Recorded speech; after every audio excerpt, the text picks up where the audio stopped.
শনিবার বাংলাদেশের সংখ্যালঘুদের উপর আক্রমণের প্রতিবাদে ত্রিপুরা বামফ্রন্ট কমিটির আহ্বানে এক বিক্ষোভ মিছিল ও পথসভার আয়োজন করা হয়। মিছিলটি সিপিআইএম ত্রিপুরা জেলা অফিসের সামনে থেকে শুরু হয়ে ওরিয়েন্ট চমুনিতে গিয়ে এক পথসভার আয়োজন করা হয়।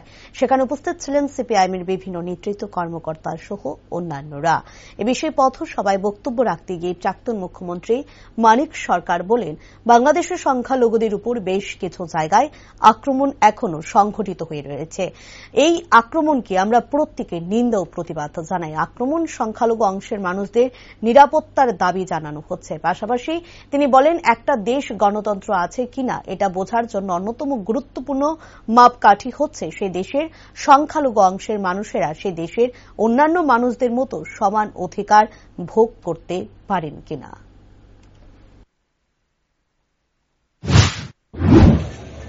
বাংলাদেশে সংখ্যালঘু অংশের মানুষ যারা, তাদের বিরুদ্ধে সর্বত্র না হলেও বেশ কিছু জায়গায় আক্রমণ সংগঠিত হচ্ছে। এই আক্রমণকে আমরা নিন্দা করছি, প্রতিবাদ জানাচ্ছি। আক্রান্ত যারা সংখ্যালঘু অংশের মানুষ, তাদের নিরাপত্তা আমরা দাবি করছি। একটা দেশে গণতন্ত্র আছে কিনা এটা বুঝবার জন্য অন্যতম গুরুত্বপূর্ণ মাপকাঠি হচ্ছে সেই রাষ্ট্রের বা দেশের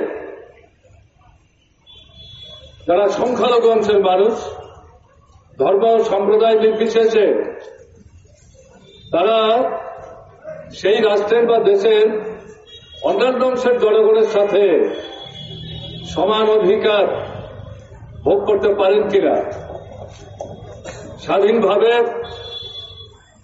ধর্মাচরণ করতে পারেন কিনা, তারা নির্ভীকে জীবনযাত্রা নির্বাহ করতে পারেন কিনা, এটা যদি নিশ্চিত না হয় তাহলে মুখে গণতন্ত্রের কথা বললেও প্রকৃত অর্থে যথার্থ গণতন্ত্র বলতে যা বোঝায় সেই রাষ্ট্রে বা সেই দেশে গণতন্ত্র সেভাবে কার্যকরী হচ্ছে না। এই দৃষ্টিভঙ্গি থেকে বাংলাদেশে আজকে যে ঘটনাবলী চলছে